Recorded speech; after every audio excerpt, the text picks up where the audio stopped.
ഈദ് ദിനത്തിന് കേരള ബോക്സ് ഓഫീസിൽ നമ്പർ 1 ആയിട്ട് ധാരാളം നായകനായിട്ടെത്തിയ എമ്പുരാൻ. ഹലോ ഫ്രണ്ട്സ്, എല്ലാവർക്കും മൂവി ടോക്സ് റിവ്യൂവിന്റെ പുതിയൊരു വീഡിയോ ആയിട്ട് സദാപന്നത്തെ വീഡിയോ ഭാഗത്ത് നമ്മൾ പങ്കുവെക്കാൻ പോകുന്നത് എമ്പുരാൻ എന്ന് പറയുന്ന 5ാം ദിനമായിട്ടുള്ള തിങ്കളാഴ്ച ഈദ് ദിന ബോക്സ് ഓഫീസ് കളക്ഷൻ റിപ്പോർട്ടാണ്.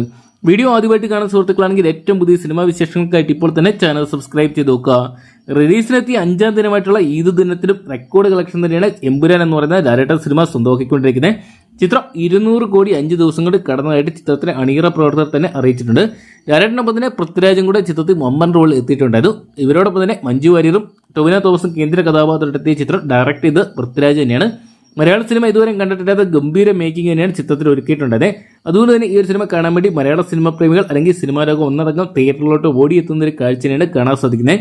തിങ്കളാഴ്ച ദിവസം ചിത്രം കേരള ബോക്സ് ഓഫീസിൽ ഒരു ഫയറായിട്ട് കത്തിക്കയറുന്ന കാഴ്ച കാണാൻ സാധിക്കുന്നുണ്ട്. ചിത്രത്തിന്റെ റീൽ സെൻസറിങ് ചെയ്ത പതിപ്പാണ് ഇപ്പോൾ തിയേറ്ററിലോട്ട് എത്തിയതെങ്കിലും മികച്ച കളക്ഷനും മികച്ച അഭിപ്രായം ചിത്രത്തിന് തിങ്കളാഴ്ച സ്വന്തമാക്കാൻ സാധിച്ചിട്ടുണ്ട്. ചിത്രത്തിന്റെ തിങ്കളാഴ്ചത്തെ മാത്രം കേരള ട്രാക്കിംഗ് കളക്ഷൻ റിപ്പോർട്ട് പുറത്തുവരുമ്പോൾ ചിത്രം 9 കോടി പിന്നിട്ടു എന്നാണ് അറിയാൻ സാധിച്ചിരിക്കുന്നത്. ചിത്രത്തിന്റെ ആദ്യ 4 ദിവസത്തെ തന്നെ Kerala weekend box office collection report പുറത്തു വന്നപ്പോൾ തന്നെ സിനിമാ പ്രേമികൾ ഞെട്ടിയതാണ്. 42 കോടി 56 ലക്ഷം രൂപ ചിത്രം സ്വന്തമാക്കിയിട്ടുണ്ട്. ഇന്നലെ മാത്രം ചിത്രത്തിന് കേരള ബോക്സ് ഓഫീസിൽ നിന്ന് 11 കോടി പിന്നിടാൻ സാധിച്ചിട്ടുണ്ട്. ഇന്നത്തെ കളക്ഷനോടെ പുറത്തു വരുമ്പോൾ ചിത്രം കേരള ബോക്സ് ഓഫീസിൽ നിന്ന് മാത്രം 50 കോടി പിന്നിടുകയാണ്.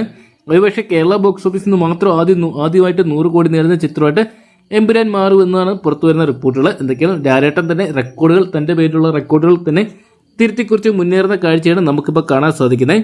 എന്തൊക്കെയാണ് കാത്തിരിക്കുക. മലയാള സിനിമയുടെ ആദ്യ 500 കോടി ചിത്രമായിട്ട് എമ്പുരാൻ എന്ന് പറയുന്ന സിനിമ മാറുമെന്ന് അറിയാൻ വേണ്ടി. അപ്പോൾ എമ്പുരാൻ എന്ന് പറയുന്ന മലയാള സിനിമ നിങ്ങളും കണ്ടിട്ടുണ്ടെങ്കിൽ സിനിമയെക്കുറിച്ചുള്ള നിങ്ങളുടെ വിലയേറിയ അഭിപ്രായം കമന്റ് ബോക്സിൽ പങ്കുവെക്കുക.